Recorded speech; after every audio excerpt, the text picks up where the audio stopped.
Welcome aboard, folks. This is the news review segment. My guest in the studio with me this morning is first Nanaya Chepim Jantwa, the former General Secretary of the CPP, and Mr. Afel Moni, the former GJA President. Ladies and gentlemen, welcome to the program. Thank you. Okay, so let's quickly get into your thoughts before we get into the newspapers. Mr. Moni, what's been on your mind? Let me seize the opportunity to sprinkle a gold dance of commendation on the media titans who are playing a frontal role in the fight against Galamsey. Yeah. They have given up ownership of their lives in their fight against Galamsey because it is the most risky venture to undertake. But for love of country and the future of this country, they have decided to maintain the fight, come what may. At the time when we were teetering on the brink of a disaster of unimaginable proportions, the most minuscule of actions was to deploy our men in uniform, our soldiers and police personnel, to move in with all ferocity and intensity to halt Galamsey. Unfortunately, complicity and duplicity in high political circles stopped the nation from acting until recently, last week, exactly when a 5-member committee was formed, chaired by National Security Minister Kandapa. Yeah. I know Kan is a brother. He is not a talkative by definition, but a doer by disposition. So we expect him to act. Otherwise, the committee, the present generation of people and leaders will stand condemned at the bar of history for letting this nation down monumentally. This is my take. Thank you so much. And we've seen that some military personnel have clamped down on some Galamsey sites and some excavators are being burnt, but I keep asking myself, is that enough? Is that all it takes? Let me get into Nanaya Chepim Jantwa's thoughts. They are burning. They burnt about 3 or so excavators, Excavators are meant to be evidential. Because when you burn it, you should know who owns it. And that would be a source of arrest. So if you burn it, it means you are burying evidence. But what is on my mind, my senior has spoken very well on the issue of Galamsey. I know Honorable Kandapa is a doer, but will the system let him do? Okay. That is what we have to look at. Will the system allow him? $1 billion question. Do you get me? So, that is it. But what's on my mind is this audit of the register. And I believe it should be done. I don't know why anybody should resist it. A forensic audit is a forensic audit. EC says it's premature. No, whether premature or not, we want it. We want to know what is inside.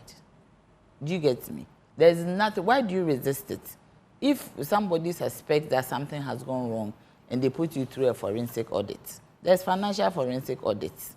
At the end of the day, it will prove whether you've done wrong or not. So I don't see why they should say it's premature. Yeah. The register belongs to us, it's ours. A certain political party has raised concerns. And once they have raised concerns, whether legitimate or not, you need to look into it. It's gone past a certain political party now. A lot of CSOs, I remember CDD fellow, Dr. Osai Kwapong, and not other stalwarts have called for a forensic audit. trust but verify. It does the EC no harm. Sorry I took the words out of your mouth, but it does the EC no harm. That is what I'm saying. You say that, okay, we get your concerns, but to prove that we have nothing to hide, to prove that this register is credible, here, let's conduct So how long does it take to do a forensic audit, especially... But they used to claim that there's no justification whatsoever because all the mistakes have been corrected. That is not the point. It has been corrected in their view. Ghana is saying that to do this, open it up, let's see what is inside. Period. Granted that these mistakes were not found out, it would have passed. The transfers from one area to the other. All the names, that bloated names in the register, it would have been left there. Now it has been found. I asked the question, are they sure that every single name has been removed from the register? You cannot say. So let an independent body do a forensic of it. An audit was done in 2016. How many years ago? 8 years ago. Let's do another one. And let's see what is in there. And everybody will be satisfied. So once this thing is done, everything is clean, and somebody wins the election, nobody can complain. Right. Because we need to keep this country intact. The thermometer, the temperature the thermometer is measuring, it's hot. Yeah. And It's really charged. Yes. And we don't need that. It's escalating by the minute. Yes. Yeah. So I mean, the NDC too is set to go on that demonstration. Tomorrow. Perhaps that would encourage the EC. for a to demonstration listen to, in Ghana is good. But there's another way that will encourage people to do it. which is If there are strikes, that is the only way Ghanaians, the government listens to. Look at the hotel. Immediately there was a shutdown. There was a fear of a shutdown. They rescinded their decision. right. Demonstration, Kenya has the key, not Ghana, but we still go. But it's still a step in the. Yes, we will still go. I don't know if it's the right direction, but it's a step. You know that No, the it is NDC in the right direction. Yeah. I mean, it shows that we want to do something. We are all going. Okay, let's get into the newspapers. I'll start with the Ghanaian Times. On the front page, President inaugurates Jamestown Fishing Harbour in Accra. Ghana ranked Tier 1 in 2024, joins role model status with 46 other countries worldwide, becomes benchmark for other nations. And there's a photo here that is on the latest ITU Global Cybersecurity Index. And the picture of the Minister for Communications is there. On combating illegal mining, stay away from Galamsey. Chinese ambassador admonishes compatriots. Yes, thank you. Outcome of China-African Forum. China earmarks $50 billion financial support for Africa in the next 3 years. And this, when I caught wind of this, I think last week or last 2 weeks, I was asking myself, and what are we giving them in return? I mean, but let's get into the stories. Let me start from the story of combating illegal mining, because that's what we started with. And the story is on page 13 of the Ghanaian Times newspaper, and it reads, the Chinese ambassador to Ghana, Mr. Tong Defa, has asked Chinese residents in Ghana to stay away from illegal mining activities in the country, popularly known as Galamsey. He also urged the Ghanaian government to deal with Chinese nationals engaged in illegal mining activities to serve as a deterrent to others. And I think that's where I just want to end. If the ambassador is saying that, go ahead, Ghana, when you catch Chinese nationals on Galamsey sites, deal with them, I think it's laudable. There was a time, I think, during John Mahama's era where there was a bit of friction between Chinese and Ghana because of the way we were clamping down on illegal mining activities. So if the ambassador is saying we should deal with them, I think that's a thumbs up. But let me come to you for your thoughts, Mr. Moni. I'm inclined to believe that this is not a mere diplomatic talk, because there are instances, too copious to mention, where the Chinese government had kicked against even the publication of the photos of Chinese involved in Galamsey. And, you know, it's because economically, so to speak, our hands is in the mouth of the Chinese. Yeah. So they dictate it to us. So it was very difficult to deal with this medicine. And the former senior minister, I alluded to this, that we're expecting, dealing with them drastically will block our chances of gaining financial assistance from the Chinese. But it's one thing admonishing the Chinese national not to get involved in Galamsey, and then mastering the courage as a nation to deal surgically with the Chinese involved in Galamsey. Let's see what the Kandapara committee will do. Okay. But eyes are watching, history is watching. If you fail, then the results will just be incalculable.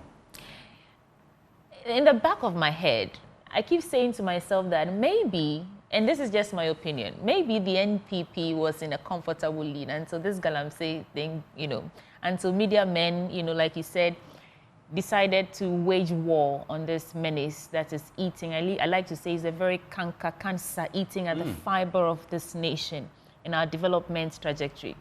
So if this government doesn't actually surgically deal with this thing head on, would really impact their successes and fortunes going forward. But Anaya.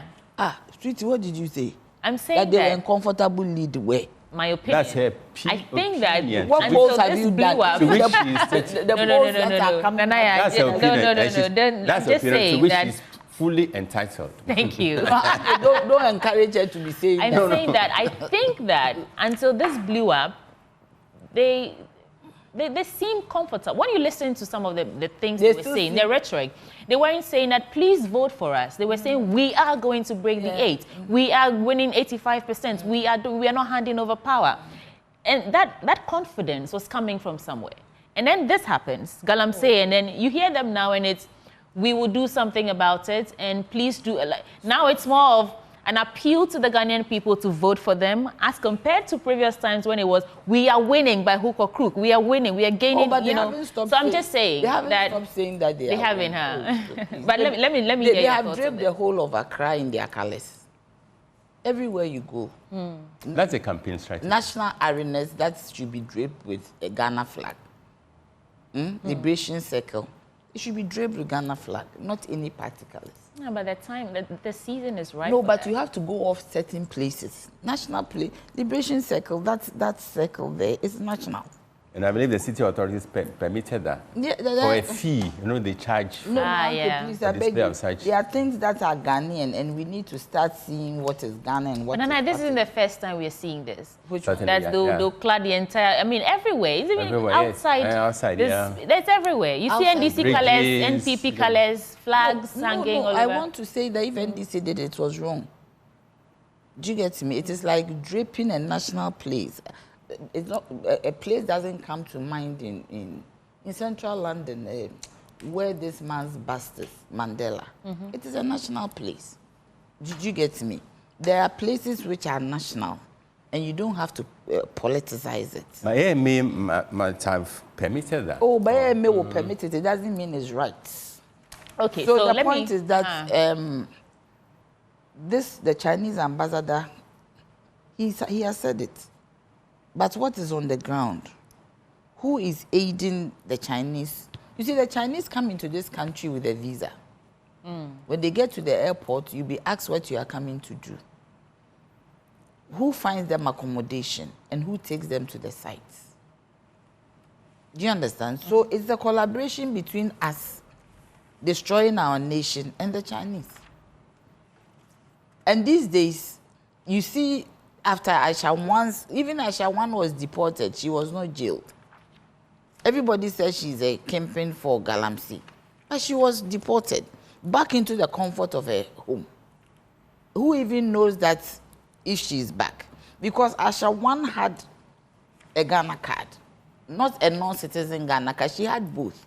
She entered this country, nobody saw it. So who is collaborating with whom? Because I'm saying that the people who come in, they come with visas. So if our embassy in China knows that these Chinese people are coming to this country to do this Galamsey, why do they allow them in? Because when you fill your form for a visa, you are asked what you are going to do in the country. When you get here, you are asked what you are coming to do, how much money is on you. So if all our processes are working, you can't just enter China and do it anyhow. Okay. Sweetie, I'm telling you, I went to China once, and they have a temperature, a thermometer at this thing. It measures your temperature. Yeah. I entered and my temperature was up because we were traveling long distance. You know, China is far. And they were not going to allow me. And because it was like a national thing that we were going to do from another country, they gave me paracetamol till my temperature went down fast. Yes. So I'm saying that there are rules of engagement when it comes to entering somebody's country. So he has just said it. Let's see how it But what is on the ground? Yeah, let's see how it goes. Yes. So let me Sweetie, to chip in something short. Fourth Estate did a compelling story which indicated that most of the Chinese who are supposed to be in jail are not there. Yeah. This is something we ought to follow up. Yes. And see when we are playing games with even our judicial system. Yeah. Where are they? Where are they? That's and all the names that even came out from that documentary, people we saw in government who are mining on water bodies in forest reserves. The names are there now, but what is being done about it? And you are burning excavators. Let's move on. Now, the EC says they are working to address the concerns of the NDC, and this is still the Ghanaian Times on page 10. We are working to address your concerns, the EC tells the NDC. The Electoral Commission says it is working assiduously to address concerns of the opposition National Democratic Congress and other stakeholders to deliver a credible register for this year's presidential and parliamentary elections. Deputy Commissioner of Operations, Samuel Tete, said the election management body should be trusted to address the discrepancies identified by the NDC as it has done over the years. Quote, the Commission would like to assure the general public and all stakeholders that all identified discrepancies about the provisional voters register are being corrected. To date, the register is almost near perfect, as most of the discrepancies have fully been resolved. EC, we get you. All we are saying is show us. Trust but verify, you know. Yes, we get that you're working to do all this, but let us see for ourselves. I mean, it's, if nothing at all, it inspires confidence and trust in this commission that is supposed to be independent of any political influence. It's an institution that cannot operate without the confidence of the populace. You know, you need you need Ghanaians to be 100% confident that you will deliver free, fair, credible elections. So if I'm, as an individual, I'm adding my voice to it. Let's see what you have corrected. Anyway, let me throw this to you, Mr. Moni. The political parties are the building blocks of democracy. In a multi-party environment such as ours, democracy would be useless without the political parties. And you mentioned the issue of trust, between the need for trust, the need to build bridges of trust between the EC and the political parties. Yeah. So we don't need any superfluity of evidence to state that the trust deficit between the EC and the main opposition party is definitely huge, so definitely loud. So we need to look at it. Ibi Chambers made this point at the weekend that it's not too late for the EC and the NDC to attempt to at least to reduce drastically the mistrust between them. Because trust is a key ingredient in elections. When there's mistrust, this can spell violence, and violence, once it starts, no one can tell where it will end. So EC, let me amplify what the call made by Dr. Chambers, that it's not too late for the EC and the NDC to at least sit down and build some trust. Of course, EC has a mandate backed by the Constitution to operate within the confines of the law. The NDC should not overstep the boundaries of their demands. While the EC should also listen. The EC should have a listening ear to calls, proposals, requests, and suggestions by the political parties. Because, as the saying goes, no one institution is perfect. That perfection in every human institution is an impossible goal. So EC has its fair share of imperfections. So it will take outsiders, it will take objective observers like Ibi Chambers and others to underline the need for building bridges of trust, so that all the parties go to the polls, and then our ballot will speak, and once it speaks, that should be it. No institution is perfect. In the White House, Mr. Samuel Tete, he says that the voter register is near perfect. I like that he said it's near perfect, so not perfect, but near perfect, and they're working towards it. Nanaya. You see, Sweetie, if I didn't hear Dr. Ibi Chambers, he's a very revered and renowned person. But if he reduces the issue between EC and NDC, it is unfortunate. This issue is not about EC and NDC. This is about Ghana, EC, and the integrity, the peace of Ghana. So if the NDC is the party that maybe has the wherewithal or the capacity to interrogate what is in the register, then it doesn't mean that it is a fight between the two. Yeah. It is about Ghana. And all political parties, I do not know why we are quiet, because it affects all of us. Every single political party that is on the ballot, including the independents, it affects us. Because everybody wants to be president. That is why we have paid 100,000, which is no small money. Some of them are actually very vocal, and they're backing the call for. I know Yes. that Alan's team, for example, Yes. have added their voice Yes. in demanding. So, sweetie. It appears that, well, let me not But say the ruling party holds a contrary view, which is aligned with that of the EC. And this is a pattern. Uncle Alpha, you see, if the ruling government holds a contrary view, they will certainly hold the contrary view, because for them it is good for. They cannot hold the contrary view. If they love this nation, it is not about them. They should they should lead the forensic audit. Why do you hold the contrary view? It has been recognized that there is some anomaly in the register. Do you get me? And I believe that they didn't just use plain eyes.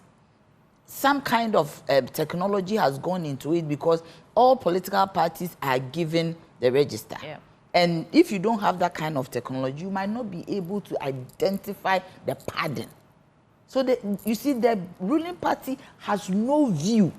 It is a responsibility for them to agree to do an audit. Because if they are also going to stand, then you see, we have gone through elections after elections. Do you get me? And parties have come to power, parties have gone. If there's some pardon, it is possible that it has been there for some time. So it is even in the interest of the ruling party to agree to an audit. I mean, I do not know why. Look, when ECG were having issues with electricity, money, and everything, the financials in the ECG, they agreed to an audit. And issues came out, and they responded to the issues. Why do we do an audit at the end of every year in an organization? To see how you have spent your money, to be accountable, to tell us how you spend government. So we are saying that we have found these things. On your own, let's assume that the NDC didn't find it. We're going to go with the register. So if you don't have the capacity to find it and somebody has found it, how then can you tell me as a voter that you can, make the register good? And for the ruling party, they shouldn't even speak. They are the people who should even champion and say that we are going for the audit. If there is nothing in it that benefits them, is going to benefit them at the end of the day, then they themselves should agree that we are forming an independent commission or committee. Okay. But another question is whether a forensic audit will affect the timetable for the election. I know that. I don't think so. If it would, it would be included in their reasons for saying that it's premature. Their reasons it will be part of their defense as to why they're refusing. But since it's not come up, I'm tempted to say maybe it's not. It will not actually affect it. No, now that Uncle has said it, they will add it to the reasons. Let me quickly run through the rest of the stories here, and then I'll come to you. Red meat is linked to a higher risk of death and heart disease. Grab a copy of the Ghanaian Times and read that for yourself. On building professional resilience, adapting to new learning environments. President inaugurates Jamestown Fishing Harbour in Accra.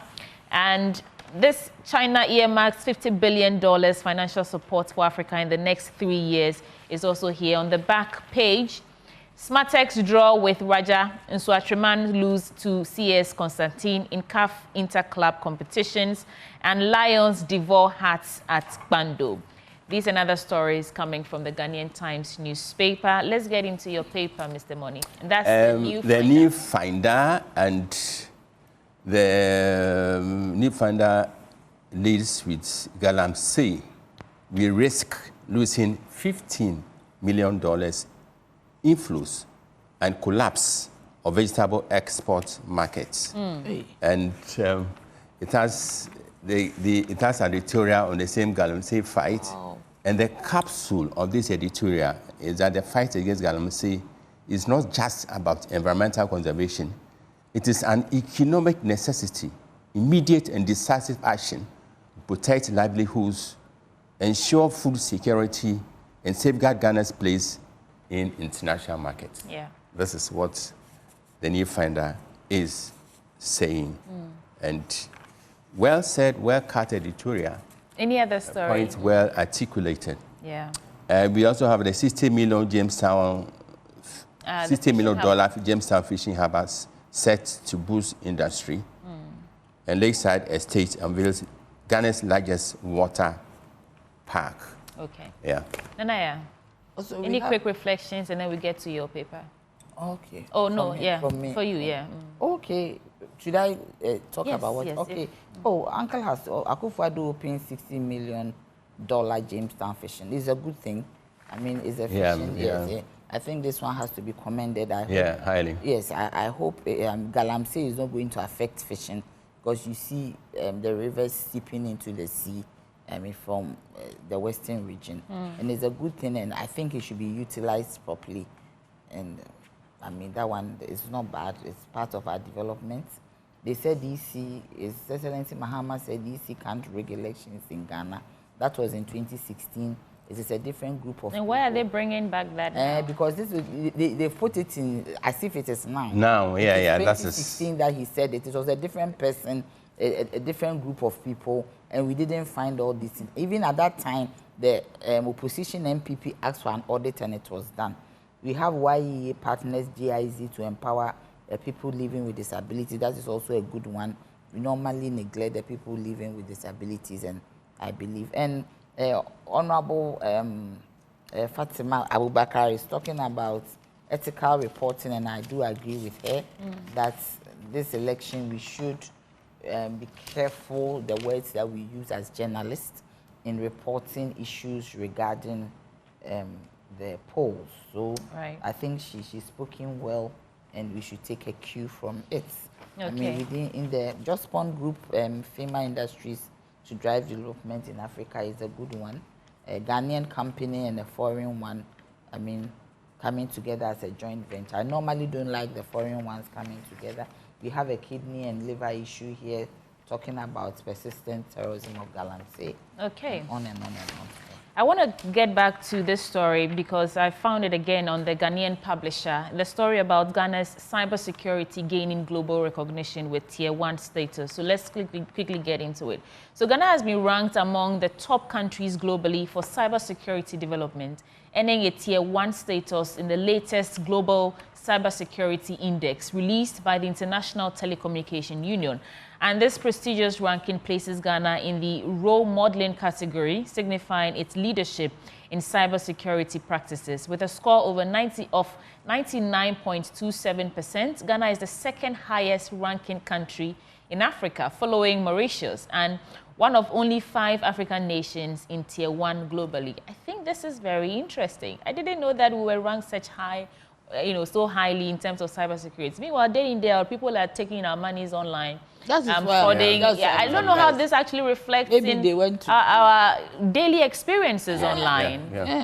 So that's why I wanted to get into it. We second highest. How okay, congratulations. But Mr. Money, what do you think about this? Highly commendable. And when my phone was hacked into, I contacted the cybersecurity boss. Okay. And he responded to my call with alacrity and had the issue resolved. So commendation to him. We have the men, so to speak, not only in politics, but also in cybersecurity. And this has been shot up our profile as a nation. And as I said, we need to deploy, they need to deploy their men to areas where citizens are duped. And I know a church member who has been forced to close down his mobile money vending shop because of fraud. So we need to tackle this fraud with all seriousness and intensity. Every once in a while, I get a call. Hello, auntie. Hey, me, oh, sister. You don't know the person, but a strange number calls you, an actor, say they're familiar with you, and they want to ask you to send them money. Or you are on Instagram and you see all these fake accounts selling wigs and stuff, and they'll just take your money. I don't know who is actually checking these people, but like I said earlier, congratulations. You're ranking this high. Yeah. But I'm just saying that let's reconcile this level of, this status of elevation to what our actual experiences are on the internet daily. in our day-to-day activities online. Nanaya. So if you are second, why do we have all these fraudsters around? And sometimes it is even difficult for you. You see an item on the, online, and it makes online shopping very difficult because you are not too sure who is doing what. So if we are ranked that high, why do we have all this hacking of our phones, hacking into our mobile, money, all manner of things, internet fraud? So if you are second, these things should be minimized. Because you see, if you're on a platform, some of these WhatsApp platforms, a message comes up and it's often that my phone has been hacked. Somebody is using my account to do ABCD. So can you delete my number? Do you understand? Yeah. So if we are ranked this high, how come? And we have a cybersecurity associate, what? Yeah. An institution. Yeah, we have an institution. And the institution is ranked high or Ghana.